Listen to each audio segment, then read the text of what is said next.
The astonishing revelation of an abandoned Cold War military facility that would stun national security experts and conspiracy theorists alike. A forgotten underground base containing classified documents that remained hidden for over 5 decades. All because of one woman's determination to rebuild her life after crushing financial ruin and the dilapidated roadside diner that concealed a secret entrance to what officials would later call the most significant undocumented government installation discovered in the modern era. Before we jump back in, tell us where you're tuning in from. And if this story touches you, make sure you're subscribed, because tomorrow I've saved something extra special for you. Rain pounded against the windshield as Eleanor Reynolds guided her weathered station wagon along the desolate stretch of Highway 27, her knuckles white against the steering wheel. At 41, the recently widowed mother of a 14-year-old son had just withdrawn the last $350 from her bank account, the final remains of a once comfortable life now devastated by her late husband's medical bills and the discovery of his secret gambling debts. "Is that it?" asked 14-year-old Caleb, pointing through the rain-streaked window at a dilapidated building with a flickering neon sign reading, "Rusty's Roadside Diner, perched on the edge of the Nevada desert." That's what the bank foreclosure notice said. 1408 Desert Horizon Road, Eleanor confirmed, trying to mask her disappointment. She had hoped this desperate investment might somehow provide a fresh start after losing their family home in Portland just 3 weeks earlier. Between the crippling medical debt, the discovered gambling losses, and the constant struggle of providing for Caleb as a newly single parent following Richard's sudden heart attack 6 months ago, they had been barely surviving. Instead, she faced a rundown 1950s roadside diner that showed clear signs of neglect with broken windows, a partially collapsed roof section, and a cracked parking lot overtaken by desert vegetation. "It looks like something from those post-apocalyptic movies I like," Caleb remarked, his imagination immediately transforming the weathered building into something mysterious. Since the loss of his father and their subsequent financial collapse, Caleb had become increasingly withdrawn, immersing himself in conspiracy theories and tales of government cover-ups, creating elaborate scenarios in his mind to escape their harsh reality. As they sat contemplating the building, an elderly man in a faded denim jacket hurried toward their car, waving with surprising vigor. He appeared to be in his early 80s with a weather-beaten face, thick white beard, and eyes that carried both wariness and unexpected kindness. "You must be the Reynolds family," he called as Eleanor lowered her window. "I'm Walter Simmons. I've been watching over the property since Cooper's health gave out. Been wondering when the new owner would show up." Eleanor stepped out into the downpour, extending her hand. "I'm Eleanor Reynolds, and this is my son Caleb. I don't know anything about the previous owner. I just bought this place at a bank auction for $350, literally everything I had left." Walter nodded knowingly. Cooper was an odd duck, kept to himself mostly. Lived out here in the middle of nowhere for nearly 40 years, yet somehow always seemed like he was waiting for something. Called himself a sentinel of the forgotten, whatever that meant. He laughed, always scribbling in those notebooks of his. "Did he actually make a living with this place?" Eleanor asked, gesturing toward the crumbling diner. "Enough to sustain himself?" Called it an observation post rather than a diner.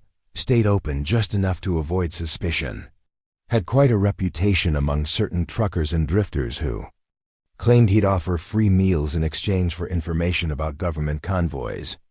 Walter produced a set of tarnished keys from his pocket. "Shall we go inside?" The interior of the diner took Eleanor's breath away, not with charm, but with the sheer volume of peculiar items cluttering every surface. Unlike the chaotic mess she had expected, the main dining area was meticulously organized with bulletin boards containing carefully arranged newspaper clippings, maps with colored pins, and photographs of distant lights in the night sky.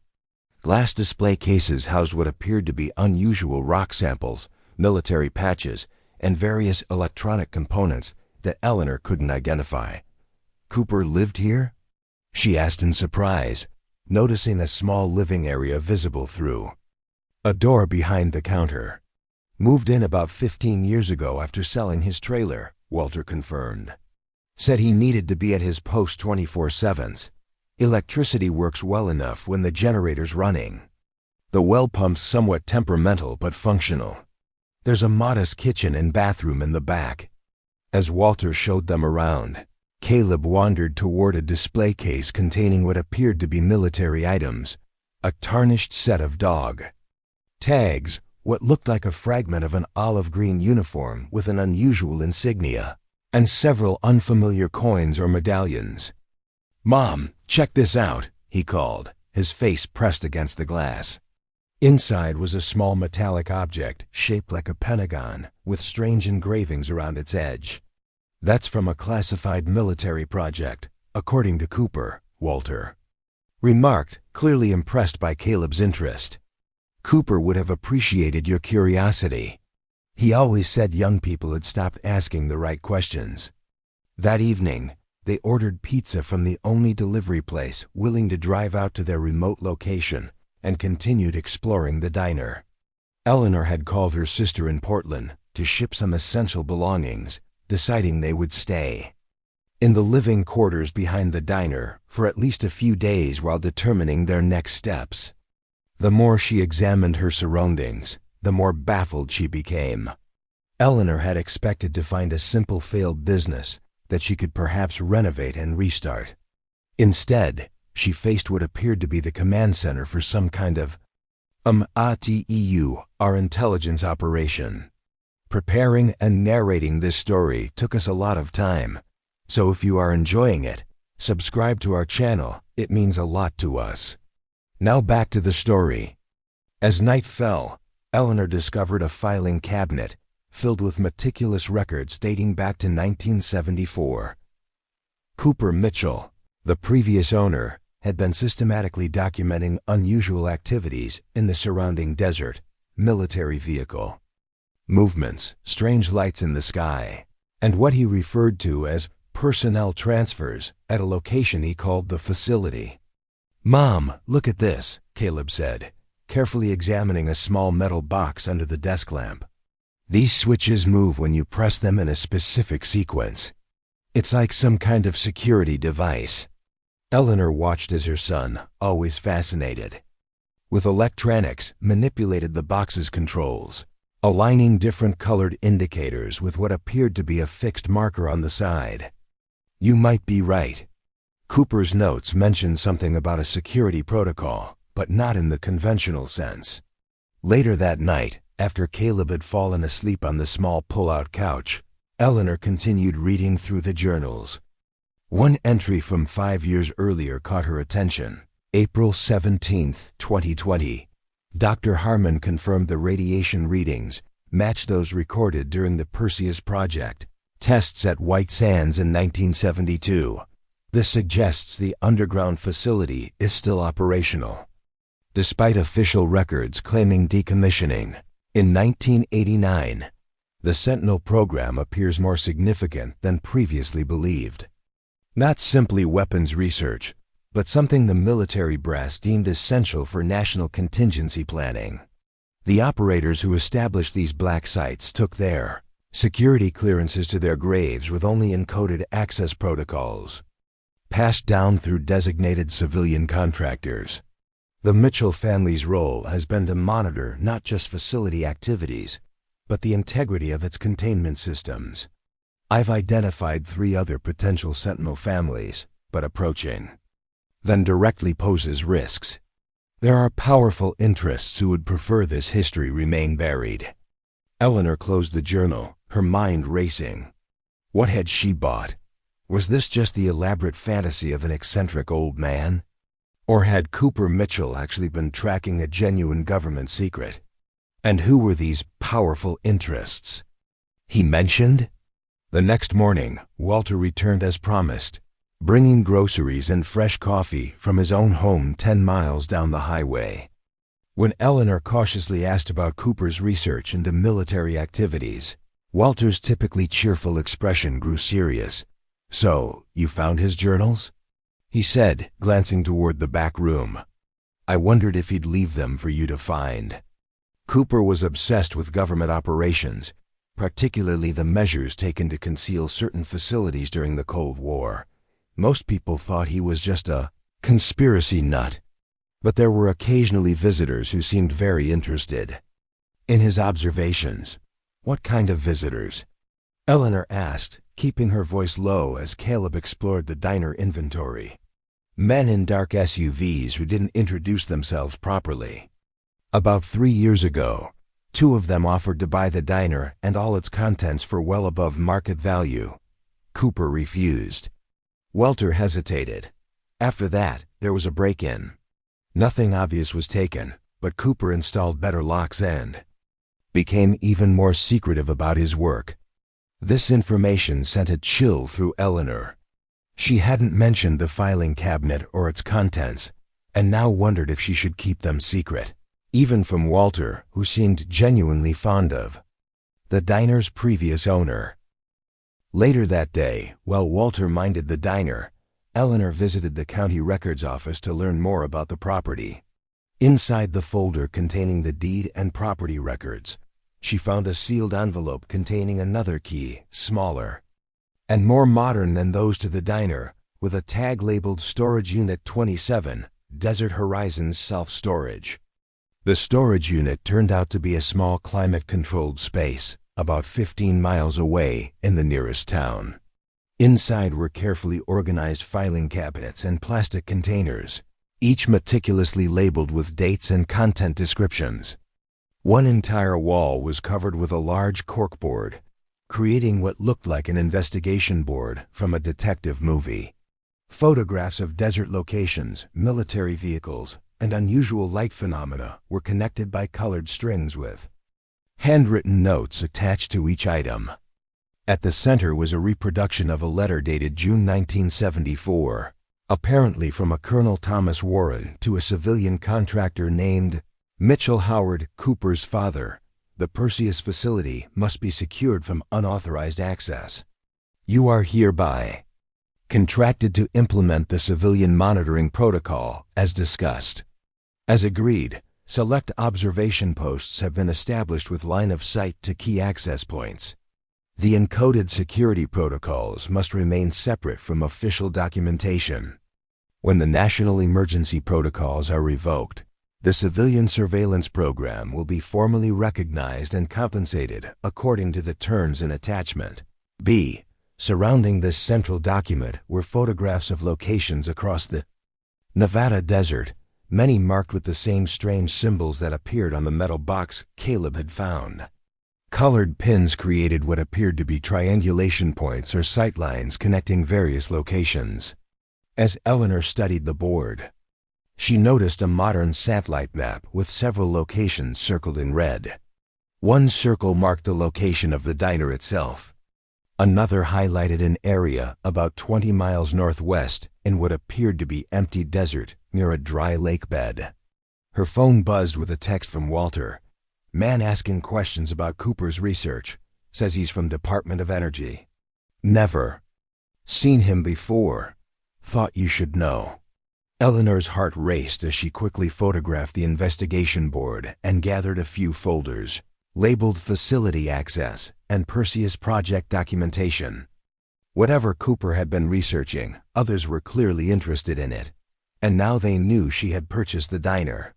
Returning to find Caleb helping Walter organize some of the display cases, Eleanor was introduced to Dr. James Harrison from Desert State University's Physics Department. A distinguished man in his 60s with kind eyes behind wire-rimmed glasses. "Cooper and I corresponded on several research projects," Harrison explained. After Walter had left for the day, he continued. Cooper was convinced he'd found evidence of an undocumented underground military installation, a Cold War-era facility that was never properly decommissioned and might still contain classified materials or even hazardous substances. "That sounds far-fetched," Eleanor said cautiously. not revealing what she'd already discovered.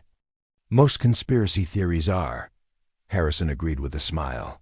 But Cooper had assembled compelling evidence, unusual patterns of military vehicle movements, electromagnetic anomalies consistent with deep underground power systems, and historical documentation of land acquisitions through shell companies known to be military fronts. He glanced around the diner. Did he leave you his research materials?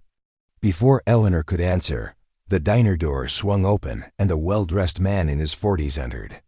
He had the polished appearance of someone accustomed to authority, his smile not quite reaching his eyes as he surveyed the space. Ms. Reynolds, I'm Agent Thomas Blackwood from the Department of Energy, Environmental Monitoring Division, he introduced himself, presenting a business card. I've been trying to contact the previous owner regarding some geological survey permissions. I was hoping we might discuss access to certain portions of this property for routine monitoring activities. Something in his manner, perhaps, too smooth, too practiced, triggered Eleanor's caution. She noticed Professor Harrison stiffened slightly at the introduction. I'm still settling in, she replied non-committally. I'm not making any decisions about property access until I understand what I'm dealing with. Of course, Blackwood smiled. But I should mention that properties in this region sometimes fall under special regulatory frameworks due to historical military testing. My agency works closely with other government departments to ensure proper environmental safety measures are maintained. He handed her his card. I'll be in the area for several days and would be happy to discuss our monitoring requirements. After Blackwood departed, Harrison's professional demeanor gave way to visible concern. I should warn you, he said quietly. The Department of Energy doesn't typically send agents for routine monitoring without prior notification. And they certainly don't show up in unmarked vehicles wearing suits that expensive. Then who was that? Eleanor asked, glancing toward Caleb, who was now examining rock samples behind a display case out of earshot. I'm not entirely sure, Harrison admitted. But Cooper mentioned being approached by people claiming government affiliations who seemed extraordinarily interested in his research. He became increasingly cautious in the last few years of his life. The professor hesitated. If Cooper left you anything unusual, documents, items, research notes, I'd be very careful about who you share that information with. That night, after securing the diner and checking that Caleb was asleep, Eleanor spread the materials from the storage unit across the small desk in the living quarters. The facility access folder contained photocopies of what appeared to be partial blueprints, security protocols, and correspondence between military officials and civilian contractors, discussing what they referred to as the Sentinel program. Among the papers was a letter addressed to her, written in Cooper's shaky handwriting. Dear new owner, if you're reading this, I've passed on and left you with what may seem like a burden, but is actually a responsibility of immense importance. I selected this property for the bank to seize knowing they would sell it for a pittance, ensuring it would go to someone seeking a fresh start rather than investors looking for quick profit. What appears to be a failed diner is actually a monitoring station established by my father in 1974 as part of a civilian oversight program. The true value lies not in the building, but in what it watches over. The kitchen floor contains a hidden access panel beneath the freezer. Combination the 27th of September 74. Inside, you'll find my complete documentation and the beginning of a path I've spent my life monitoring. The Sentinel responsibility now falls to you. Choose wisely who to trust.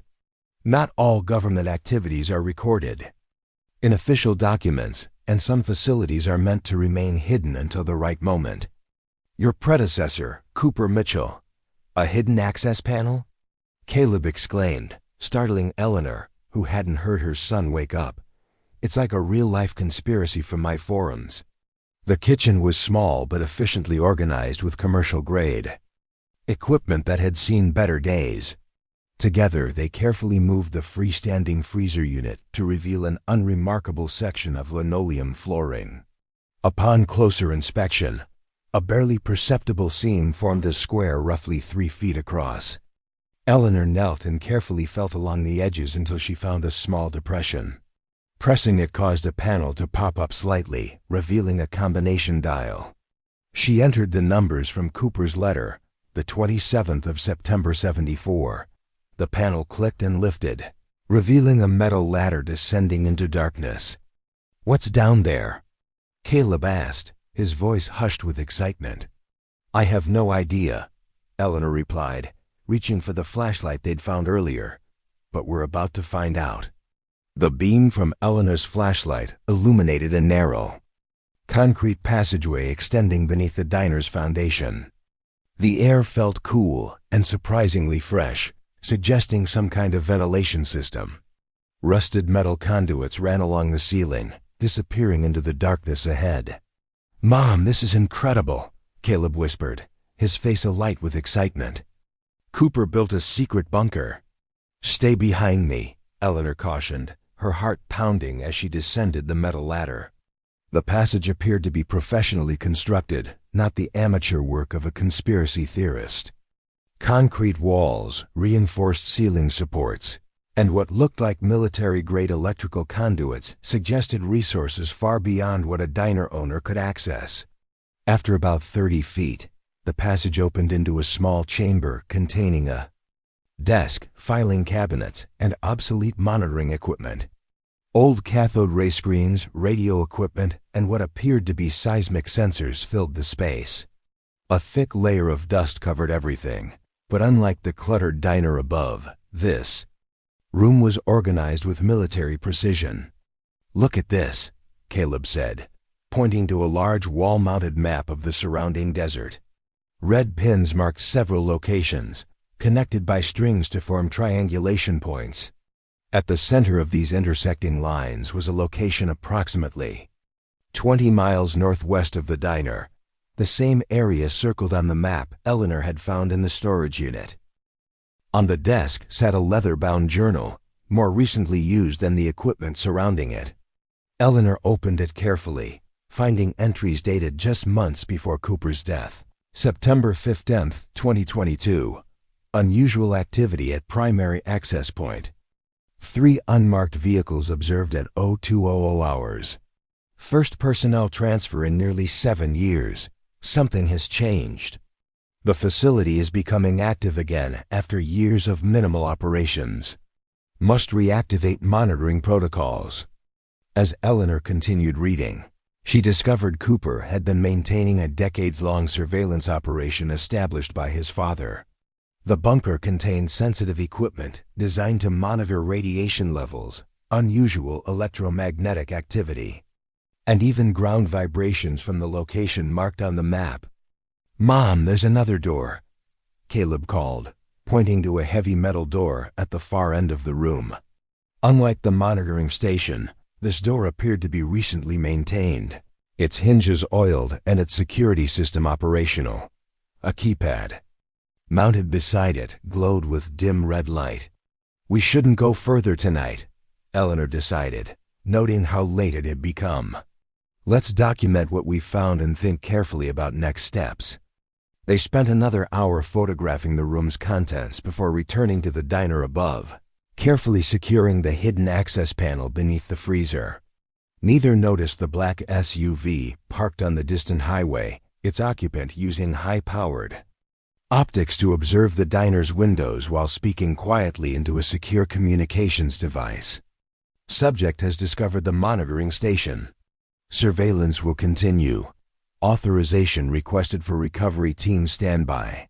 The next morning, Eleanor woke to find Caleb already at the kitchen table, his laptop open as he cross-referenced Cooper's notes with information from various internet forums. Since discovering the underground passage, he had transformed from a withdrawn teenager into an energized investigator, his natural intelligence finding purpose in unraveling this real-life mystery. "Mom, I think I figured something out," he said without looking up. Cooper was tracking more than just a military base. According to his notes, whatever's out there was part of something called Project Perseus, a Cold War program researching alternative energy sources. Alternative energy doesn't sound particularly sinister, Eleanor observed, starting the coffee maker. That's just it. The official documents describe clean energy research, but Cooper found radiation readings consistent with something much more powerful. Caleb turned his laptop to show her a scanned document. And look at this requisition. Form he intercepted: specialized containment materials and monitoring equipment, typically used for nuclear or exotic materials research. Eleanor examined the document, noting the classifications and security clearances listed. This looks authentic, she said, her concern growing. If Cooper was right, there could be environmental hazards involved. Which explains why the Department of Energy is suddenly interested, Caleb concluded. But why now, after all these years? Their discussion was interrupted by a knock at the diner door. Through the window, Eleanor recognized Professor Harrison, accompanied by a woman she didn't know. "Sorry to arrive unannounced," Harrison said when she opened the door. "This is Dr. Sarah Chun, a colleague from the university's Environmental Science Department. Given our conversation yesterday, I thought her expertise might be valuable." Dr. Chun was a composed woman in her 50s with an air of quiet authority. James mentioned Cooper Mitchell's concerns about potential containment issues at an undocumented facility, she explained. If there's any truth to it, there could be serious environmental implications. Eleanor hesitated, unsure how much to reveal to these relative strangers. Something in Dr. Chun's direct manner inspired confidence, but Cooper's warnings about discretion remained fresh in her mind. "Why don't we start with what brought you to purchase this particular property?" Dr. Chun suggested, sensing Eleanor's hesitation. "Understanding your situation might help us establish a foundation of trust." Over coffee in the diner's booth, Eleanor shared her story: her husband's unexpected death, the discovery of his gambling debts, the loss of their home, and the desperate decision to invest her last money in the cheapest property she could find. "So this was simply a random purchase?" Harrison asked. "You had no prior connection to Cooper Mitchell or knowledge of his research?" "None whatsoever," Eleanor confirmed.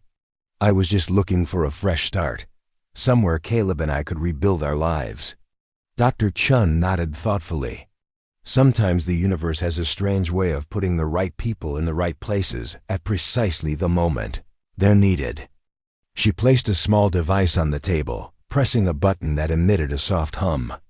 "Electronic countermeasure," she explained quietly, "ensures our conversation remains private." Eleanor's eyes widened at this unexpected level of precaution. "You think we're being monitored?" "Standard procedure when dealing with classified locations," Dr. Chun replied matter-of-factly. "Before I joined the university, I worked for the Environmental Protection Agency's Special Investigations Unit. We monitored decommissioned military sites for containment failures or environmental hazards." She leaned forward. "Cooper Mitchell contacted me shortly before his death. He was concerned about unusual radiation readings from the site he was monitoring." This revelation shifted Eleanor's assessment. If Cooper had reached out to environmental authorities, his concerns went beyond mere conspiracy theories. "We found something yesterday," she admitted, describing the hidden bunker and monitoring equipment. "The Sentinel program," Harrison breathed, recognition lighting his eyes.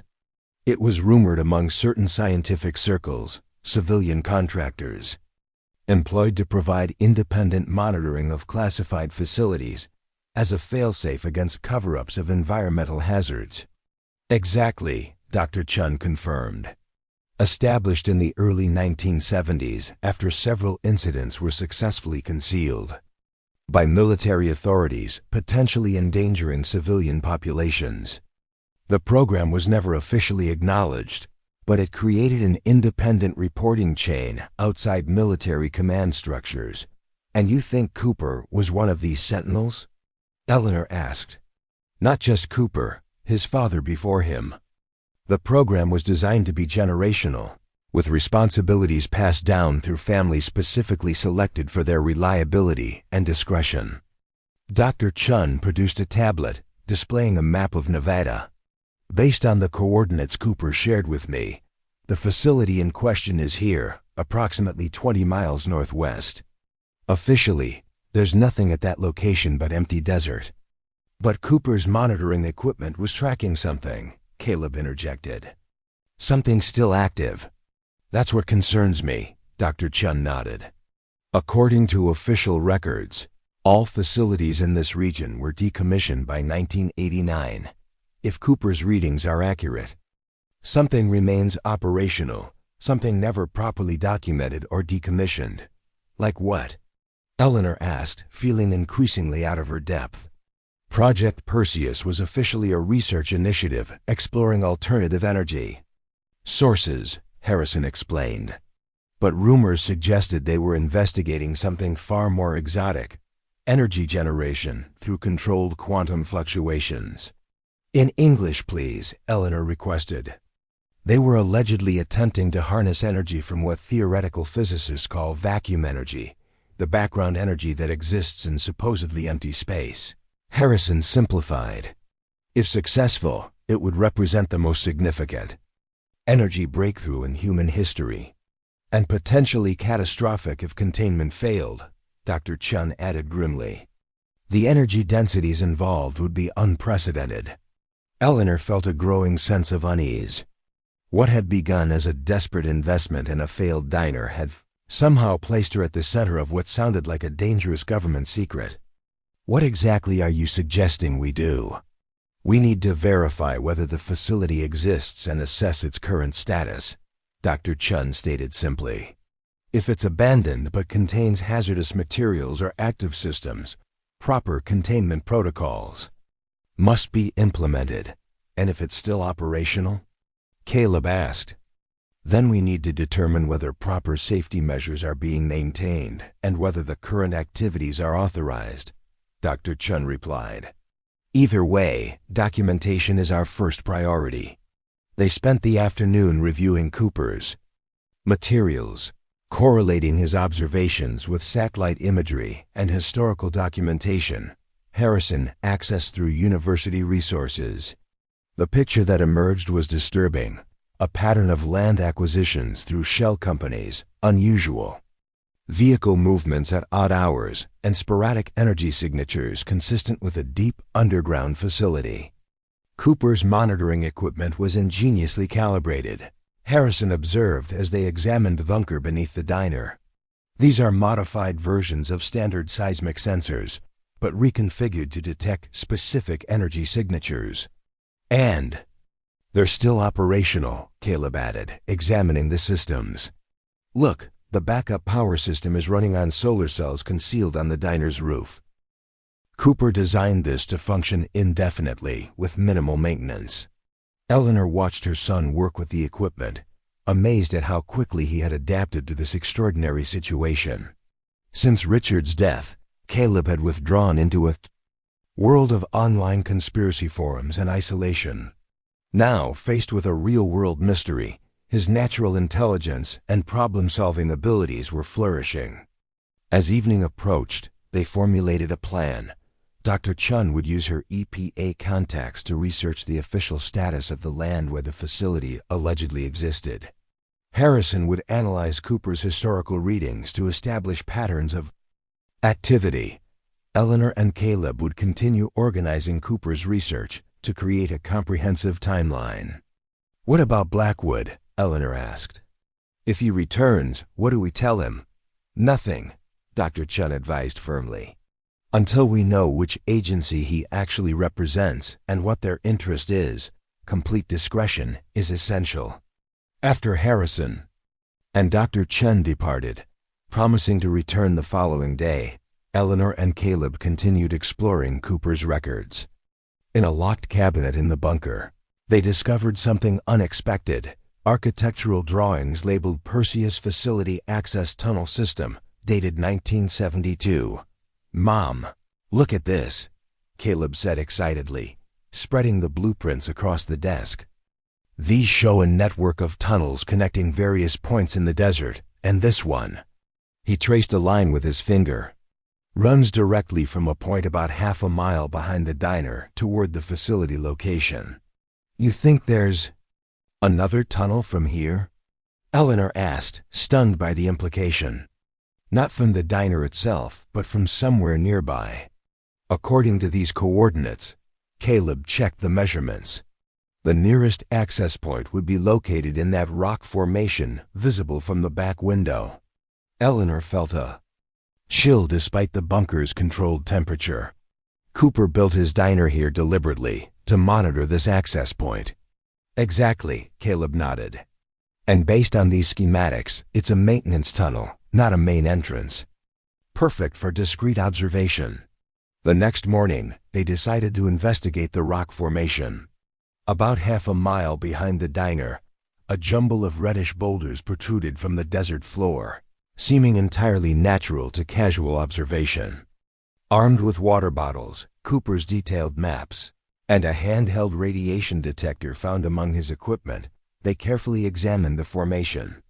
After nearly an hour of methodical searching, Caleb discovered an anomaly, a section of rock that sounded different when tapped, more hollow than solid. "There's something here," he called to Eleanor, who was checking the area with the radiation detector. "This section doesn't match the surrounding rock." Upon closer examination, they found a nearly invisible seam running along one side of a large boulder. When pressed in a specific sequence derived from Cooper's notes, a section of what appeared to be solid rock swung inward, revealing a narrow passage reinforced with metal supports. "Should we go in?" Caleb asked, his voice a mixture of excitement and apprehension. Eleanor hesitated, staring into the dark passageway. Every instinct told her to seal it back up and pretend they'd never found it. Yet something deeper urged her forward, perhaps the same determination that had kept her going after Richard's death, refusing to surrender to circumstances. "Just a short distance," she decided. "We document what we find but don't venture beyond sight of the entrance. And at the first sign of danger, we retreat immediately." The tunnel was surprisingly well maintained, with emergency lighting strips along the floor that activated as they moved forward. The air felt artificially cooled and processed, suggesting active environmental systems. After about 50 yards, they reached a junction where the passage split in two directions. "According to Cooper's maps," Caleb whispered, consulting the photographs on his phone, "the left tunnel continues toward the main facility. The right leads to a monitoring station that should be approximately 500 meters ahead." The monitoring station sounds safer, Eleanor decided. "Let's check that first." The right passage led them to a small chamber filled with automated equipment. Sensors, recording devices, and what appeared to be an air sampling system. Unlike Cooper's vintage monitoring bunker, this equipment was modern and clearly operational, with digital displays showing active readings. "This isn't abandoned," Eleanor realized. "Someone's maintaining this system." Caleb examined the equipment with growing excitement. "Mom, look at this data." He pointed to one display showing a graph of energy readings. "There are regular spikes in activity, and they're increasing in frequency. Something's happening at the main facility." As they documented the monitoring station, Caleb discovered a secure terminal requiring access credentials. "If we could log into this, we might see exactly what's being monitored." "That's beyond our capabilities," Eleanor cautioned. "We've seen enough for now. Let's get back and share this with Dr. Chun." They carefully retraced their steps, ensuring the rock door closed securely behind them. As they approached the diner, Eleanor noticed something that made her heart sink: a black SUV parked in front. Through the window, she could see Agent Blackwood speaking with Walter. "Back up," she whispered to Caleb, pulling him behind a large desert shrub. "We need to wait until he leaves." From their hiding place, they watched as Blackwood conducted what appeared to be a thorough inspection of the diner, taking photographs and speaking periodically into a communication device. After nearly an hour, he finally departed, driving not toward the highway but deeper into the desert in the direction of the facility coordinates. When they were certain he was gone, they returned to the diner to find a visibly shaken Walter. "That man is not from the Department of Energy," Walter stated firmly as soon as they entered. He asked questions no environmental inspector would know to ask, about Cooper's monitoring equipment, about any unusual documents he might have left, about any unauthorized access points you might have discovered. "What did you tell him?" Eleanor asked anxiously. "Nothing useful," Walter assured her. "I played the confused old caretaker. But he'll be back, and next time he might bring reinforcements." Eleanor quickly called Dr. Chun, who answered immediately. "We need to meet." "Urgently," Eleanor explained. "We found something significant, and Blackwood is showing increased interest." "Not at the diner," Dr. Chun advised. "It's likely under surveillance now. There's a roadside rest stop about 15 miles east on Highway 27. Meet us there in 1 hour." They hastily gathered the most essential of Cooper's documents, the architectural drawings and digital copies of the readings from both monitoring stations. As they prepared to leave, Eleanor noticed Caleb carefully packing the small metal box with the unusual switches. "What's that for?" she asked. "Cooper's notes suggest it's some kind of access key," Caleb explained. "It might be important." The rest stop was deserted except for Harrison's weathered Jeep and a small delivery truck. Dr. Chun emerged from the truck as they pulled in, gesturing for them to join her inside what turned out to be a mobile research laboratory disguised as an ordinary delivery vehicle. "University Field Research Unit," Harrison explained. "Completely self-contained and electronically shielded." Inside, they shared their discovery of the tunnel and monitoring station, providing photographs and readings. Dr. Chun examined them with growing concern. "These energy signatures are consistent with a contained quantum fluctuation event," she confirmed. "And the increasing frequency suggests they're escalating whatever experiments they're conducting." "Is it dangerous?" Eleanor asked directly. "Potentially catastrophic," Harrison answered grimly. "If they're attempting to harness vacuum energy at these levels without proper containment protocols, the theoretical risk extends beyond local ENVIRONMENTAL damage. What does that mean exactly?" Eleanor pressed. Dr. Chun and Harrison exchanged glances before she answered. "In the worst-case scenario, a runaway reaction that could create a localized but extremely destructive event. Something akin to a small black hole." The implications were staggering. What had begun as a desperate attempt to start over had led Eleanor to discover a potential threat of unimaginable proportions, hidden beneath the desert floor and apparently increasing in activity. "We need more information before we can determine the appropriate action," Dr. Chun decided. "According to these blueprints, there's a main access facility disguised as an abandoned weather station about 5 miles from the primary site. If we could access that, we might determine exactly what's happening and who's operating the facility." "And if Blackwood catches us?" Eleanor asked. "He won't," Dr. Chun stated with quiet confidence. "Before I joined the EPA, I specialized in accessing and documenting classified facilities for environmental compliance verification, sometimes without official permission." As they planned their next move, Eleanor watched Caleb working alongside Harrison to analyze the energy readings. In just 2 days, her son had transformed from a withdrawn, conspiracy-obsessed teenager into a focused, problem-solving partner. Whatever dangers lay ahead, she realized this unexpected journey had already given Caleb something invaluable: purpose and confidence when he needed it most.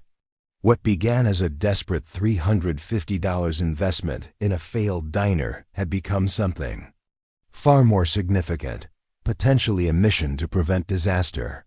Eleanor Reynolds, who had lost everything just weeks earlier, now found herself holding information that might be vital to the safety of countless others.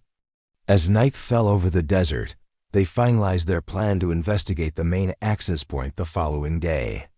None of them could know that their discovery had already triggered alerts at levels of government far beyond Agent Blackwood, or that decisions were being made about the facility that would soon force their hand in ways they couldn't imagine. Dawn broke over the Nevada desert, painting the landscape in hues of amber and gold that disguised its harsh reality. Eleanor stood outside the mobile research lab, coffee in hand, watching the sunrise while contemplating how drastically her life had changed in just 72 hours.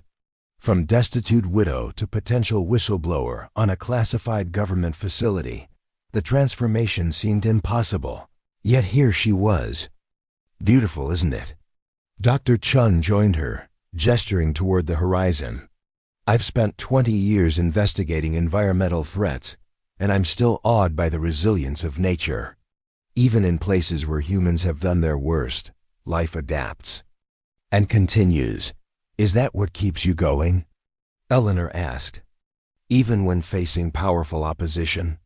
Dr. Chun considered the question, partly. But mostly it's knowing that truth matters, regardless of how inconvenient it might be for those in power. Some things are worth fighting for, even against overwhelming odds. Eleanor nodded, thinking of her own journey. 6 months ago, she had been a comfortable suburban housewife with a steady job in insurance administration, a loving husband, and a predictable future. Now everything familiar had been stripped away, forcing her to discover strengths she never knew she possessed.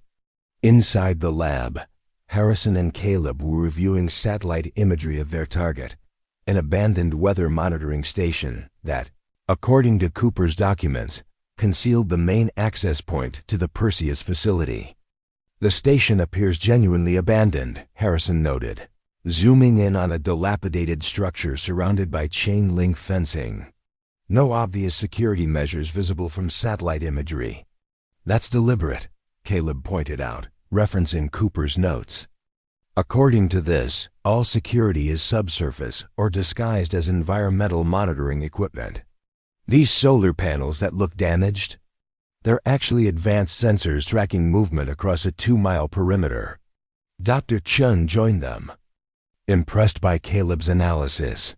Your son has a remarkable aptitude for pattern recognition, she told Eleanor. He's identified security measures I would have missed.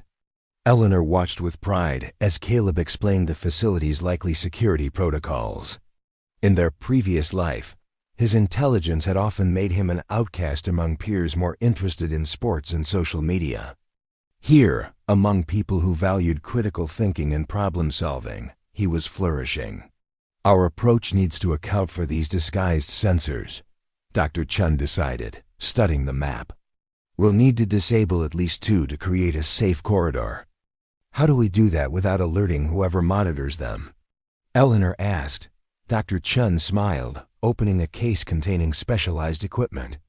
These are modified electromagnetic pulse devices, localized enough to disable specific electronic systems without creating a broader signature that would trigger alarms. Standard EPA equipment for accessing potentially hazardous abandoned sites. Eleanor raised an eyebrow. The EPA has equipment for disabling security systems. The official designation is Safety Override Technology for Emergency Environmental Assessment. Dr. Chun replied with a hint of amusement. Bureaucratic language can be wonderfully ambiguous when necessary. They established a detailed plan. Harrison would remain with the mobile lab, coordinating communications and monitoring for any response from authorities. Dr. Chun, Eleanor, and Caleb would approach the weather station using a ravine that provided cover from most surveillance systems. Once there, they would use Cooper's access codes to enter the facility and document its current status. Remember, our goal is information gathering only, Dr. Chun emphasized. We document the facility's existence, current operational status, and any potential environmental hazards. We do not interfere with any systems or equipment we find. As they prepared to depart, Walter arrived in his ancient pickup truck, bringing supplies and concerning news. More government types at the diner, he reported. 4 men in tactical gear conducting what they called an environmental assessment. They're going through everything, inch by inch. Did they find the hidden access? Eleanor asked anxiously. Don't think so, Walter shook his head. They were focused on Cooper's records and monitoring equipment. One was downloading data from his computers. They're trying to determine how much we know, Dr. Chun concluded, which means our window of opportunity is closing rapidly. They loaded essential equipment into Dr. Chun's rugged off-road vehicle, specialized detection instruments, documentation tools, and the security override devices. Eleanor insisted on bringing the metal box with unusual switches that Caleb had found, remembering Cooper's note about it being some kind of access key. The approach to the weather station required navigating harsh terrain, sharp rocks deep, sand and narrow ravines that tested both vehicle and passengers. Throughout the journey, Caleb monitored a modified radar system that would alert them to any approaching vehicles or aerial surveillance. There's something liberating about this, Eleanor remarked as they bounced along a particularly rough section. 6 months ago, I was worried about mortgage payments and parent-teacher conferences. Now I'm breaking into a secret government facility. Crisis often reveals our true capabilities, Dr. Chun replied. Comfort can be a prison that prevents us from discovering what we're capable of achieving. They abandoned the vehicle a mile from the weather station, continuing on foot through a deep arroyo that kept them below the site. Lines of perimeter sensors. Dr. Chun moved with the confident precision of someone with extensive field experience, identifying and disabling 2 disguised security sensors with her specialized equipment. The weather station itself was a masterpiece of deceptive design, genuinely weathered and deteriorated, were visible from distance, but revealing subtle signs of maintenance upon closer inspection. Fresh lubricant on hinges recently replaced. Security fixtures disguised as rusted equipment and power lines buried beneath apparently random debris. Look at this, Caleb whispered, pointing to what appeared to be an ancient satellite dish. The mounting brackets have been replaced within the last month. The weathering on them doesn't match the rest of the structure. Good eye, Dr. Chun nodded approvingly. Active disguise maintenance. This site is definitely still operational. The main entrance was concealed beneath a equipment shed that appeared to be collapsing. Using Cooper's notes, they located a hidden access panel designed to look like a damaged electrical box. Inside was a sophisticated security system requiring both keycard access and code entry. This is where Cooper's research ends, Dr. Chun observed. He documented the external features but never gained interior access. Maybe this helps, Eleanor suggested, removing the metal box with switches from her backpack. Cooper called it an access key. Examining the device more carefully, they discovered it was designed to interface with the security panel, with connection points that aligned perfectly with the system. When attached and activated in the sequence Caleb had discovered, the security panel emitted a soft tone and the shed floor retracted, revealing a modern elevator platform. Cooper was right, Caleb breathed, excitement overcoming his apprehension. He just never had the right sequence for the key. The elevator required additional credentials, a fingerprint scan, and voice authorization.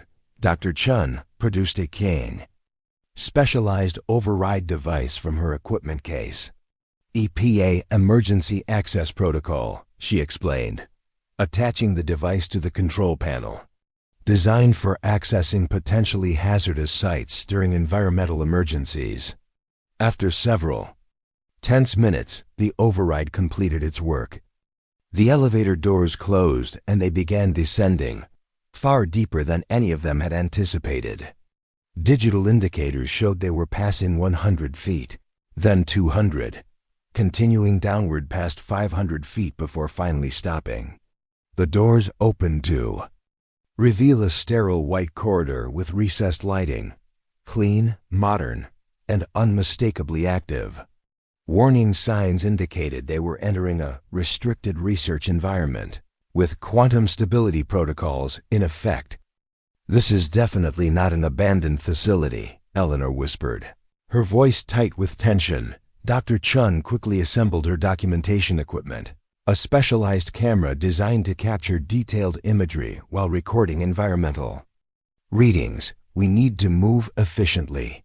Determine what's happening here, document it thoroughly, and exit before security protocols activate. Security systems are coming back online, and I'm detecting incoming communications. Someone's remotely accessing the facility. Get to the emergency lift immediately," Chun added. "We'll meet you at the upper level." As Eleanor hurried toward the lift, she noticed something on a nearby workstation, a specialized tablet displaying communication logs. Acting on instinct, she grabbed it, suspecting it might contain crucial information about who had authorized the dangerous test parameters. The ascent to the upper level seemed agonizingly slow, but finally the doors opened to reveal Chun and Caleb waiting anxiously. Together, they hurried back through the facility toward the exit elevator, conscious that remote security systems were reactivating around them.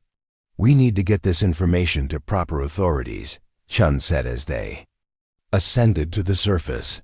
What happened here wasn't just classified research, it was reckless endangerment conducted without proper oversight. "Will anyone believe us?" Eleanor asked, thinking of Agent Blackwood and whoever he truly represented. "With the evidence we've gathered, they'll have to," Chun replied. "I still have contacts in federal oversight who operate independently from the agencies involved here." They emerged from the elevator into the late afternoon sun, making their way cautiously back to their hidden vehicle. Only when they were safely driving away did Eleanor allow herself to fully process what had just occurred, how close they had come to disaster, and how far beyond her old life she had traveled in just a few days. "You saved lives today," Chun told her as they navigated the rough terrain. "What you did in there took extraordinary courage." "I was terrified the entire time," Eleanor admitted. "Courage isn't the absence of fear," Chun replied. "It's action. In the face of fear. You have more of it than most people I've ever met." When they rejoined Harrison at the mobile lab, they found him in an agitated state. "We need to move immediately," he informed them. "Multiple government vehicles have been spotted heading toward the weather station, and there's increased activity around the diner as well." "What about Walter?" Eleanor asked with concern. "He's safe," Harrison assured her. "Left the diner before the additional agents arrived." As they quickly transferred their equipment and findings to Harrison's university jeep, Eleanor noticed Caleb had gone unusually quiet, staring at the tablet she had taken from the containment level. "What is it?" she asked, recognizing his expression of intense concentration. "These communication logs," he replied slowly. "They show who authorized the safety overrides for the recent tests." He looked up, his expression troubled. It wasn't just government officials. There were instructions from a private corporation, Quantum Horizon Technologies. "Why does that matter?" Eleanor asked. "Because," Caleb turned the tablet to show her, "according to these logs, their CEO is Thomas Blackwood, the same man who came to the diner claiming to be from the Department of Energy." The revelation sent a chill through Eleanor. Their situation was even more complex than they had realized. Not just a classified government facility operating beyond proper oversight, but corporate interests manipulating potentially dangerous research for unknown purposes. As they prepared to depart, Harrison pointed to a dust cloud on the distant horizon. "That's our cue to leave. We need to get this information to Dr. Chun's contacts immediately." They split into two vehicles, Harrison and Dr. Chun in the university jeep with the bulk of their documentation, Eleanor and Caleb in their own car. The plan was to rendezvous at a secure location where Chun's federal oversight contacts could receive their evidence. As Eleanor drove away from the desert facility that had nearly become a disaster site, she glanced at Caleb beside her. "In just 4 days, Both of them had been transformed. What began as desperate last-chance investment had become a journey of rediscovery, of purpose, courage, and capabilities neither knew they possessed. "No matter what happens next," she told her son, "I'm proud of what we did today, what you did." Caleb smiled, the first genuine, unguarded smile she had seen from him in months. "We're not done yet, Mom. There's still a lot more to uncover." Looking in her rear-view mirror at the desert stretching behind them, Eleanor knew he was right. Their journey had only just begun. Whatever challenges lay ahead, government agencies, corporate interests, or personal fears, she would face them with the strength she had discovered in the most unlikely place, a failed diner with a secret. Beneath its floor, night had fallen over the desert, the vast sky ablaze with stars untainted by city lights. Eleanor guided their car along a series of back roads, following Harrison's Jeep at a careful distance. The tablet she'd taken from the facility lay securely in Caleb's backpack, along with copies of their most critical evidence. "Do you think they're tracking us?" Caleb asked, periodically checking the rearview mirrors. "Probably," Eleanor replied. "Honestly, but Dr. Chun seems to know what she's doing."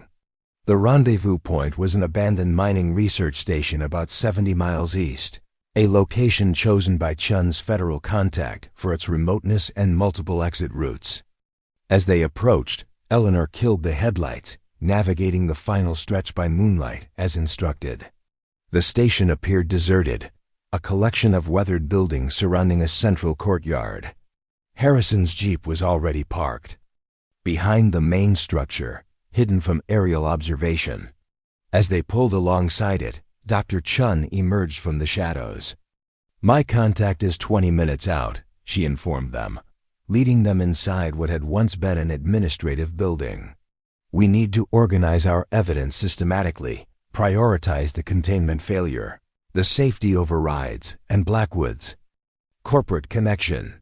The interior was surprisingly functional, with solar-powered emergency lighting and basic furnishings. Harrison had already established a workspace, methodically arranging their documentation into compelling evidence packages. "I've been reviewing the facility schematics more thoroughly," he told them, spreading detailed printouts across a dusty table. "The Perseus facility is far more extensive than we initially realized. The containment chamber Eleanor accessed is just one component of a much larger operation." "What kind of operation?" Eleanor asked, studying the complex diagrams. Based on these power requirements and specialized equipment, Harrison pointed to specific sections. They appear to be developing quantum communication technology, potentially capable of instantaneous data transmission across any distance. That would revolutionize global communications, Caleb realized. Military applications alone would be worth billions. "Which explains Quantum Horizon's involvement," Chun added. "Blackwood's company specializes in next-generation communication infrastructure. If they secured exclusive access to this technology, they'd control the most valuable communication breakthrough since the Internet," Harrison concluded. Eleanor examined the documentation they'd gathered. "So this isn't just about dangerous experiments. It's about a private corporation gaining control of classified military research?" "Precisely," Chun nodded.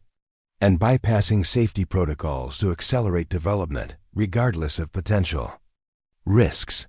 The sound of an approaching vehicle interrupted their discussion. Chun moved to a window, visibly relaxing when she recognized the unmarked SUV. "That's my contact," she confirmed.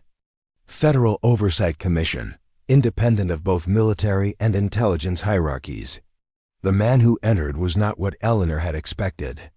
Rather than the stern government agent she'd imagined, Daniel Foster was a mild-mannered, middle-aged man with thoughtful eyes and the weary demeanor of someone who had spent decades navigating bureaucratic battlegrounds. "Dr. Chun," he greeted her warmly before turning to the others. "I understand you've discovered something concerning about Project Perseus." Over the next hour, they presented their evidence, the facility's existence, its current operational status, the dangerous containment breach, and most significantly, Thomas Blackwood's dual role as both government representative and corporate CEO with direct access to classified research. Foster examined everything methodically, his expression growing increasingly troubled. "This represents a serious breach of federal research protocols," he finally stated. "Private corporations can partner with government research initiatives, but they cannot control safety parameters or access classified systems remotely, as these logs indicate." "Can you shut down the facility?" Eleanor asked. Foster shook his head. "The FOC doesn't have direct authority over military research installations. What we can do is initiate an emergency oversight review that freezes all operations pending investigation." He looked at the containment data, especially given the catastrophic potential of a full containment failure. "How quickly can this happen?" Harrison asked. "I'll submit the emergency review request immediately," Foster replied. "But these things take time to process, even with clear evidence."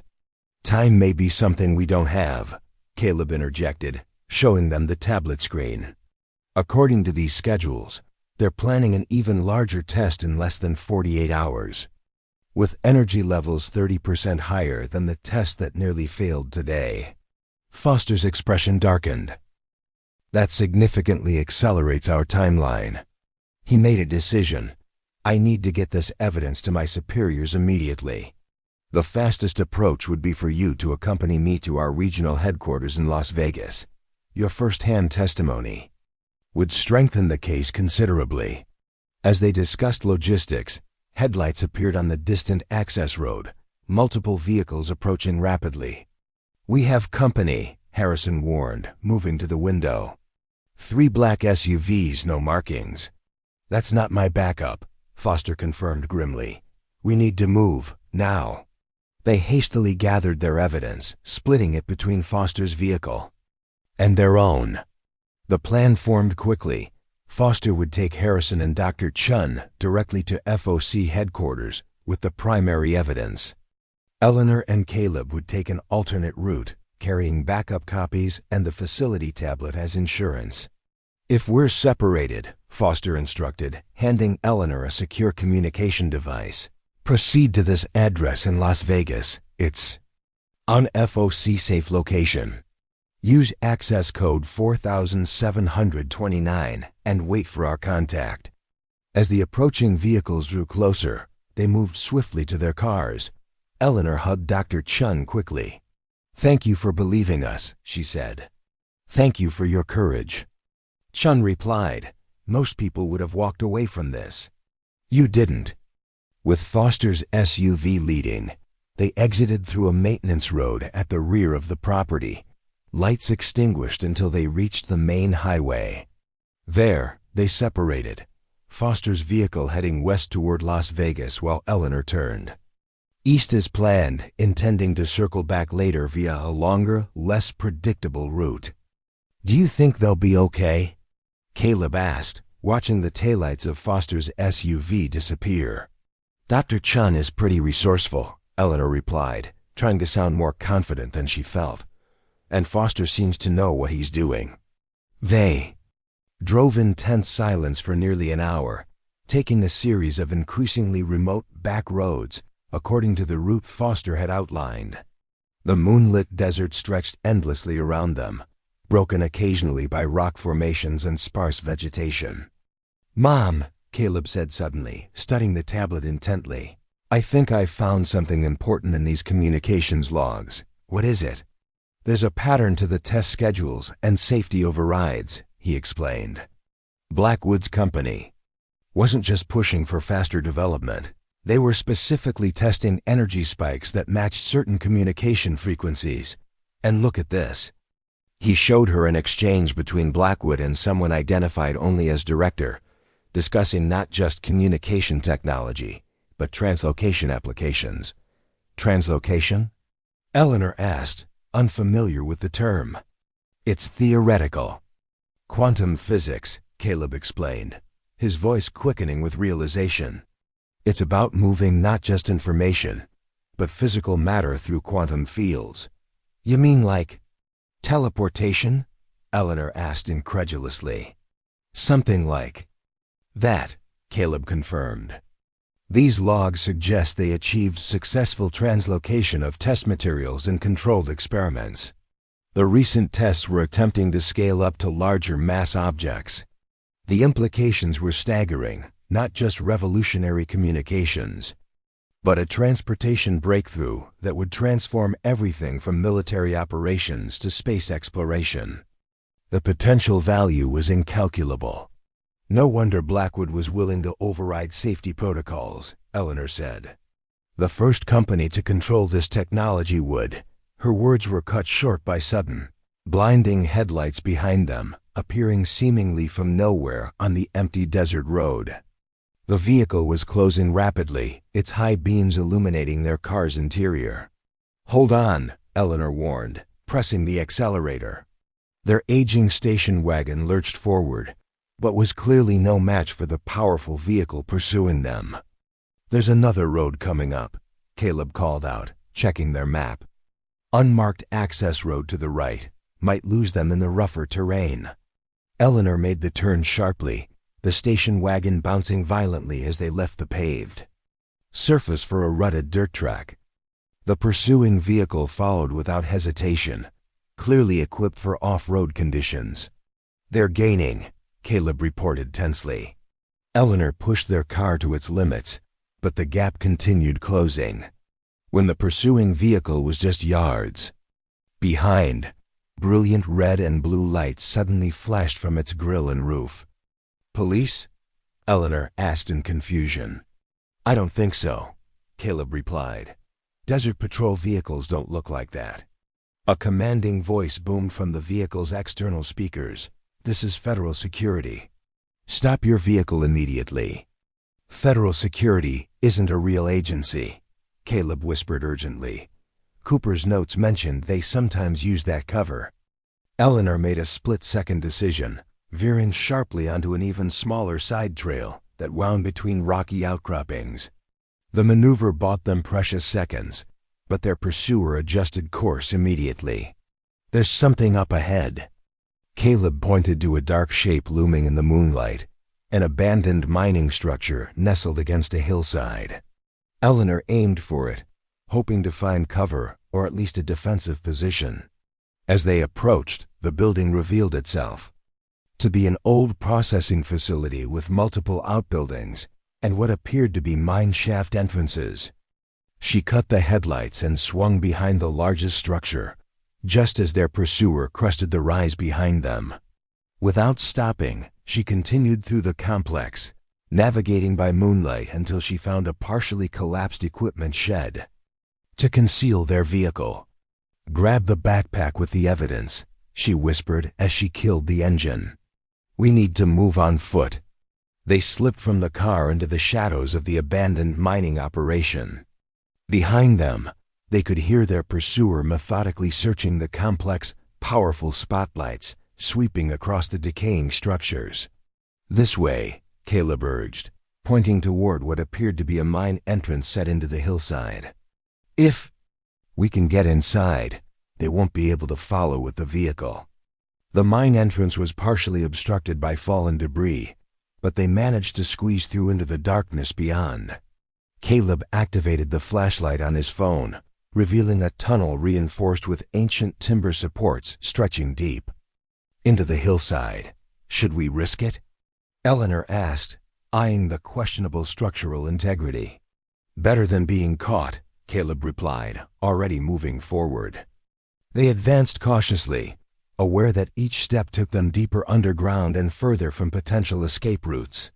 The air grew cooler and damp, the tunnel occasionally branching into smaller passages or opening into chambers where equipment had once been stationed.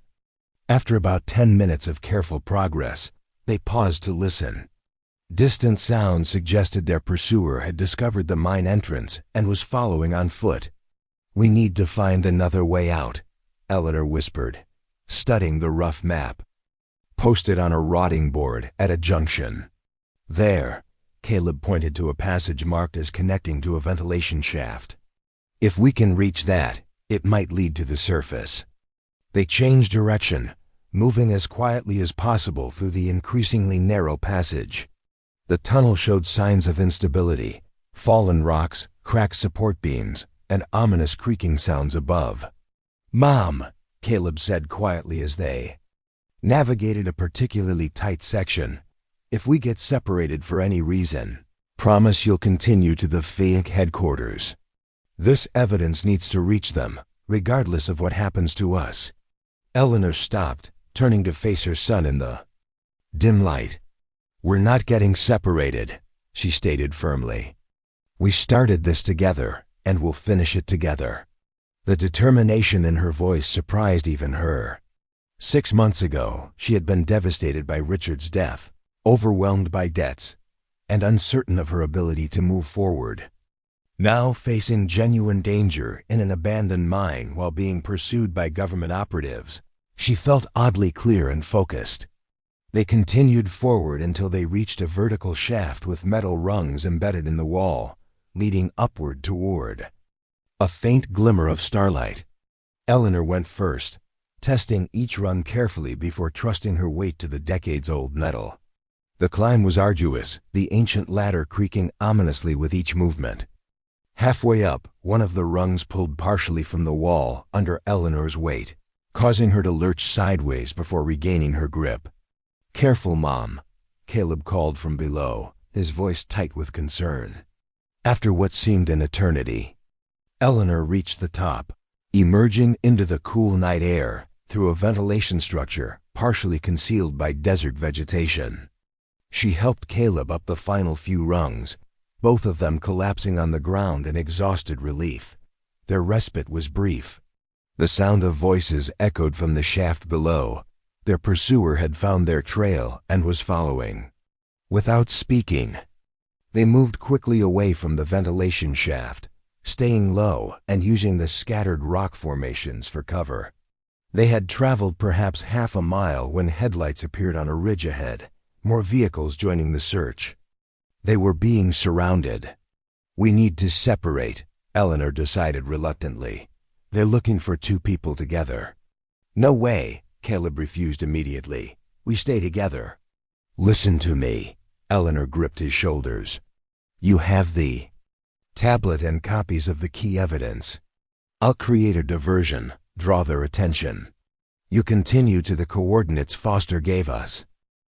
"Mom, I can't just leave you." "You can and you will," she interrupted firmly. "This is bigger than us now. What's happening at that facility affects thousands of lives. The evidence has to reach the right authorities."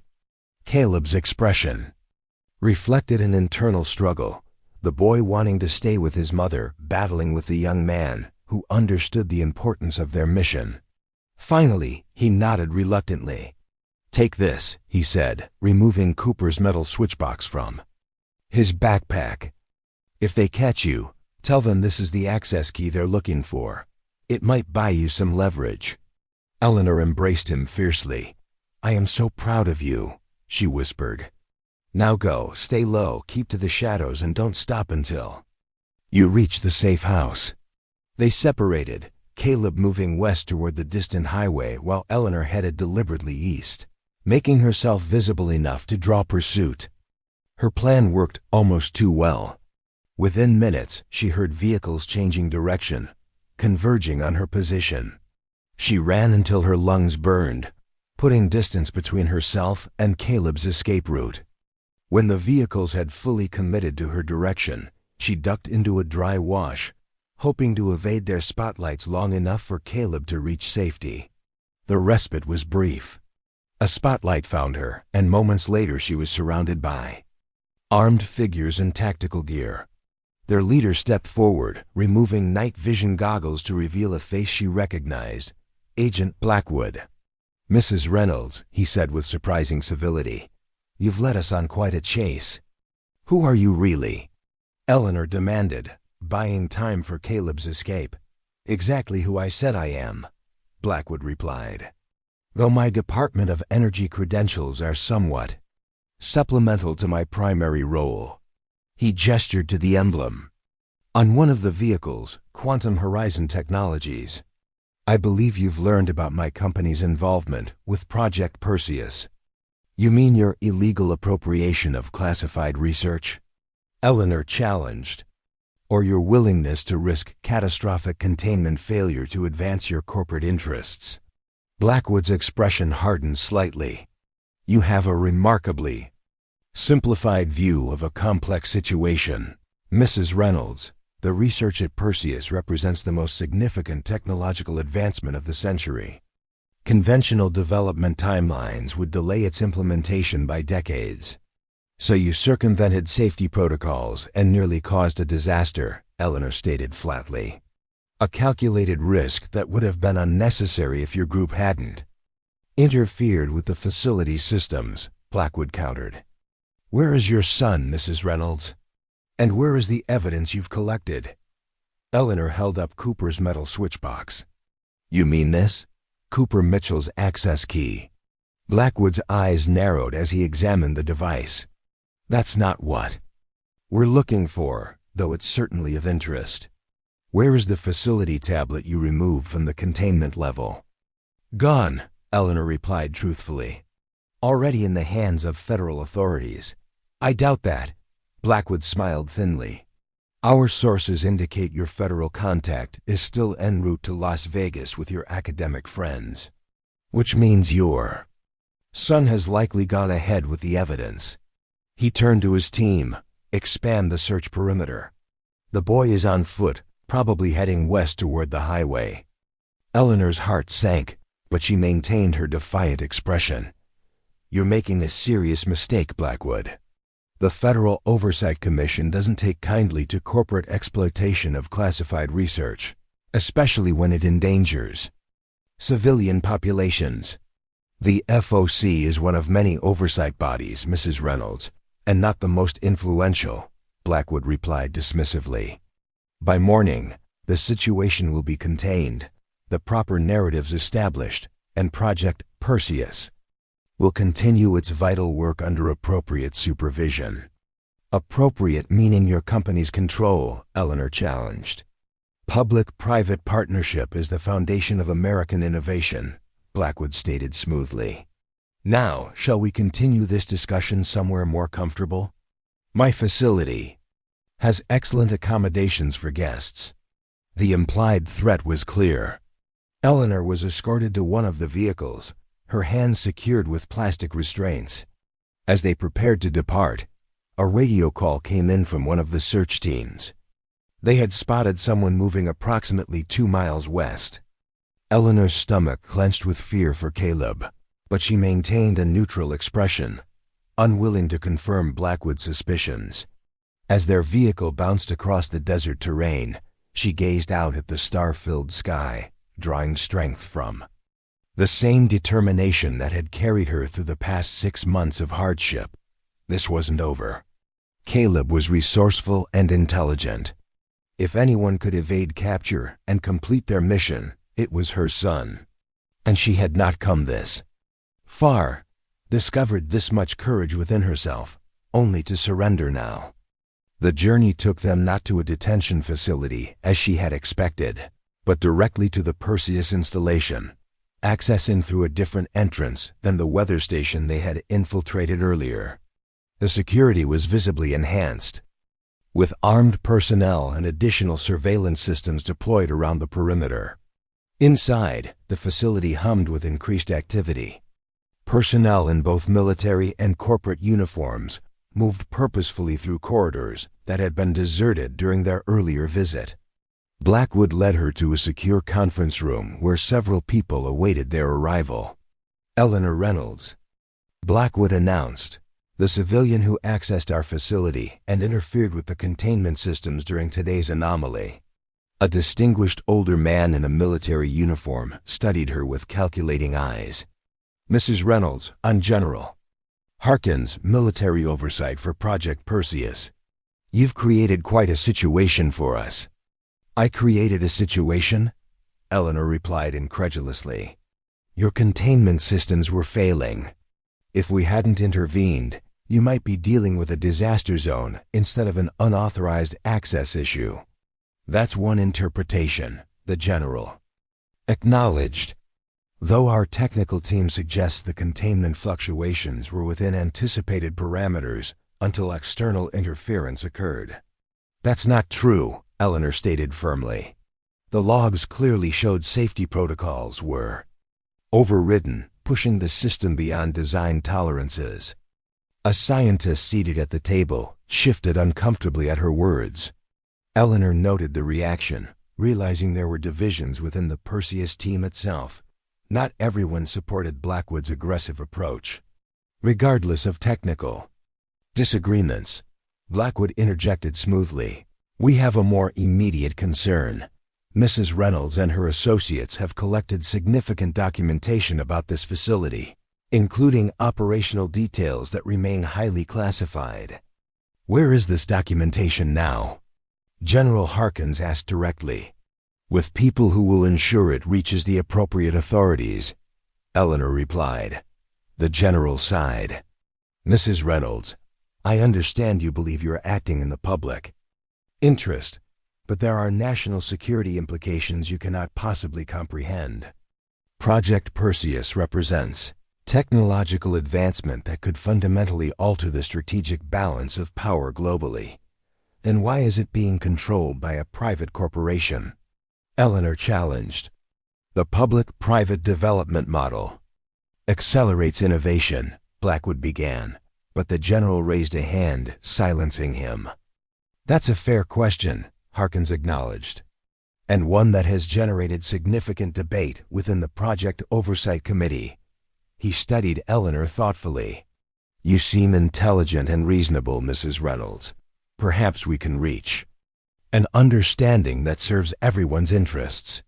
As the discussion continued, Eleanor realized she was witnessing internal conflict within the Perseus leadership, tension between military oversight concerned with security and corporate interests focused on commercialization. The situation was more nuanced than she had initially assumed, though Blackwood's willingness to bypass safety protocols remained inexcusable. Outside the conference room, the facility alert system suddenly activated. Security breach at North Perimeter. Unauthorized access detected in Sector 7. Blackwood's communication device buzzed with an incoming message.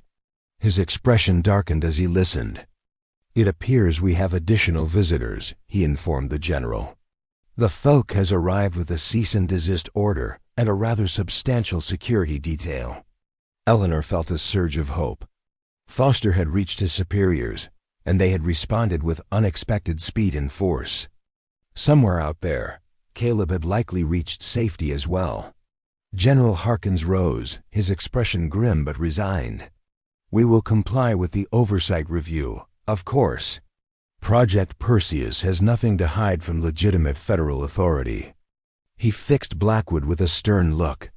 All project parameters will be restored to approved configurations immediately. As facility security personnel rushed to respond to the FOC's arrival, Eleanor sat quietly, reflecting on the extraordinary journey that had brought her to this moment. 6 months ago, she had been a grieving widow drowning in debt, her future seemingly reduced to a desperate struggle for basic survival. Now she found herself at the center of a technological revolution, having discovered within herself resources of courage, determination, and adaptability she never knew existed. The failed diner, purchased with her last $350 in a desperate bid for a fresh start, had led her not just to a secret government facility, but to a rediscovery of her own strength and purpose. Whatever happened next, Eleanor Reynolds was no longer simply a victim of circumstance. She had become a woman who faced impossible challenges, made difficult choices, and discovered that true wealth wasn't measured in dollars, but in the courage to stand for what matters, even when standing alone. Up next, you've got 2 more standout stories right on your screen. If this one hit the mark, you won't want to pass these up. Just click and check them out. And don't forget to subscribe and turn on the notification bell so you don't miss any upload from us.